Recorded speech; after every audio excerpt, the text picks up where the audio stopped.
This clip is brought to you by SaveWithConrad.com.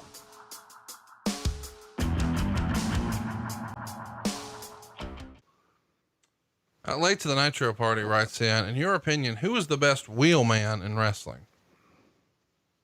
Well, we've talked about that. Haku. If that's what we're talking about, who was the man? No, wheelman. Like, you know, driver. Wheelman. Wheelman. Well, that's me. My God. I mean, who else would it be? I have driven every trip I've ever been on, whether it be as a wrestler talent or unless I was just in somebody's personal vehicle, like we were around Atlanta traveling or something. Say I was with Dustin Rhodes in his truck. Any rent-a-car that's ever been rented, pretty much I did the driving just because I like to drive. I can't stand to sit over on the passenger seat or in the back and just do nothing. It just bugs me. And, you know, I don't want the police to hear this, but I do sometimes hedge a little bit as far as the speed limit, which gets us a little more time in the hotel, a little more rest time, gets us to the town, maybe leaving just a smidgen later. But I'm the wheelman. I'm a bad wheelman. I got caught on my most recent trip to Florida hedging, not once, but twice on the same trip. So what I need some pro tips here. I've heard that the old cliche with state troopers in the South is 9, you're fine, 10, you're mine. Do you adopt the 9 over cruise control or what's the enforcer's tip here? I try to do that where it looks like it's going to be one of those where it's dipping down from 70 to 55. It's kind of, you know, I find that those are the real speed traps. It is, I think it's 8 actually instead of 9 that they will let you slide on. Sometimes I've, been written a ticket for 5 over, which I thought was, a little bit, stiff. But, the thing about your problem is, Conrad, is you've probably got one of those cars that'll do 200 miles an hour. And it's kind of hard to not speed when you're driving something like that. Try not, owning a Testarossa or Ferrari or whatever it is you drive. I don't own a Ferrari or a Testarossa. So. How about that top shelf BMW? Yeah, I do have a nice car. I'll give you that. Look at the speedometer. Yeah. What does it say for a maximum? 200. I rest my case. It's weird that you knew that without ever, you didn't know, but you know, so there you go. Hey, I just anticipated it and I was correct. Yeah, you were not wrong. David Cleveland writes in, I was fortunate enough to see the enforcer in person at the Greenville Memorial Auditorium in '86. What were some of his favorite venues during those JCP years? Oh God, Charlotte, Greenville, Greensboro, Fayetteville, Baltimore. Some of the Florida towns were incredible. Miami, Jacksonville, Tampa, Birmingham.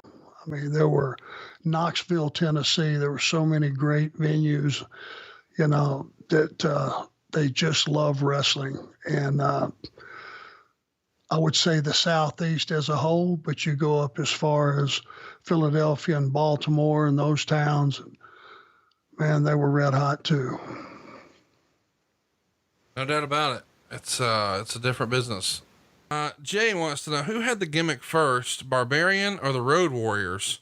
Jay says the gimmicks were so similar: ring attire, face paint, big dudes, etc. Yeah, I think the Road Warriors were first.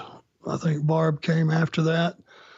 I never looked at those guys in the same vein. Their style was completely different. And the Road Warriors are unique. They're going to be unique to all the world as far as a tag team goes.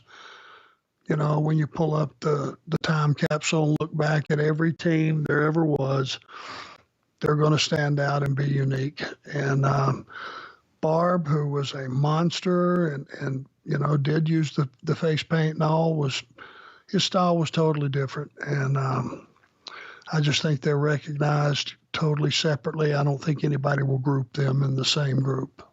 I don't know why people love asking you about road food, but they do. Late to the Nitro Party says, what was your favorite thing to order at Sabatino's? Flair back in the day on his podcast said that he liked, Fruity de Mar. So lots of seafood and some angel hair pasta. What was the go-to for the Enforcer? Yeah. That was good. There was a Frave Diavolo, I think, was another dish. You could start with their salads, and the salad dressing, which was made in-house, was incredible.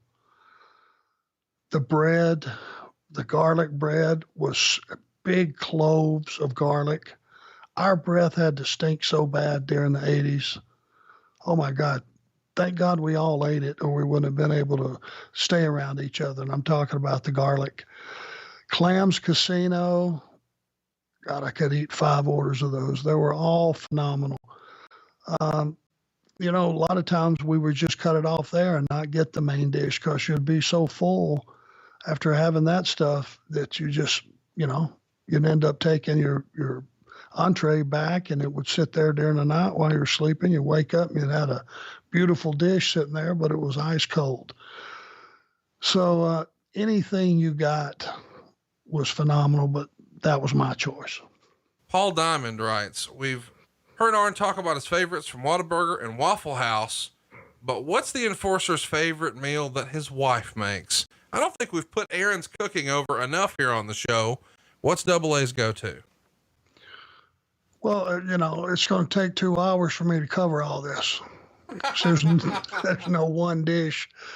Her mom was an incredible cook, and she passed some of that knowledge down, obviously, to my wife, thank God. I would have to say it's either oven fried chicken or country style steak and gravy over rice. Yeah, you've told me about that one before, so I'm going to guess that's probably your sleeper pick right there. Yeah, it's awesome. Hey, it's Conrad Thompson. Thanks for checking out the podcast here on YouTube. Be sure to hit the subscribe button and the notifications bell so you get a notice anytime we upload some new content. And go save yourself some money right now. If you're in a 30-year loan or you have credit card debt, it's not a matter of if I can save you money. It's a matter of how much. Find out right now for free at SaveWithConrad.com.